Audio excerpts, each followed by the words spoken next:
Hi friends, welcome to our channel. இன்றைக்கி பார்த்திங்கன்னா கோழிக்கு அடை வைக்க போகிறேன். என்கிட்ட ஒரு 8 முட்டை தான் இருக்குது. அதனால் எங்கள் அம்மாட்டண்டு நான் ஒரு 2 முட்டை வாங்கியிருக்கேன். இது பார்த்திங்கன்னா அம்மா வீட்டில் அடைச்சி போட்டு வளர்ப்பாங்க. அதனால் அதில் எவ்வளோ பொரிப்பு திறன் இருக்குது அப்படின்னு பார்க்கலான்னு அம்மாட்டண்டு 2 முட்டை வாங்கியிருக்கேன். பார்ப்போம் எத்தனை முட்டை பொரிக்குதுன்னு. இவ்வளவும் என்கிட்ட இருக்குது. அடையாளத்துக்காக நான் 2 எக்ஸ் மார்க் போட்டிருக்கேன். இதில் எதுவுமே நான் தண்ணியில் போட்டோ எதுவும் பார்க்கல. எனக்கு கோழி போட்டு ஒரு 10 நாளில் உள்ள முட்டையை மட்டும்தான் நான் எடுத்து அடை வைப்பேன். அந்த மாதிரி அடை வச்சு பாருங்கள், நல்லாவே பொரிக்கும். இதுதான் என்னோடய கோழி. ஆல்ரெடி மண் எடுத்து உள்ளே வச்சுட்டேன். அது ஃபுல்லாக அதில் தான் அடை கிடக்குது. கன்ஃபார்ம் பண்ண பிறகு இந்த மண்ணிலே நம்ம அடை வச்சிடலாம்.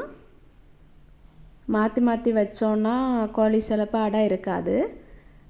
அதனால் நான் ஃபஸ்ட்டே மண் எடுத்து வச்சுட்டேன்.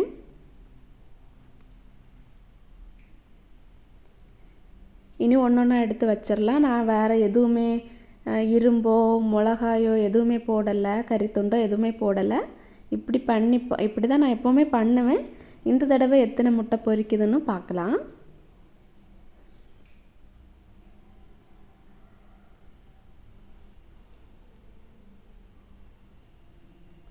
நீங்களும் அடை வைக்கும்போது வீட்டில் உள்ள உங்கள் கோழி பொடி முட்டையை எடுத்து வைங்க, வெளியிலேருந்து வாங்காதீங்க.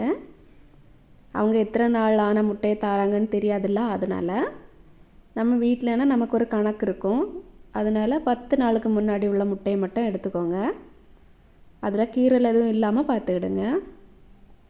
நெக்ஸ்ட்டு அப்படியே க்ளோஸ் பண்ணிவிட்டு வீட்டுக்கு போயிடலாம். அது காலமே பார்த்துடலாம். இது இன்னொரு வீடியோவில் பார்க்கலாம்.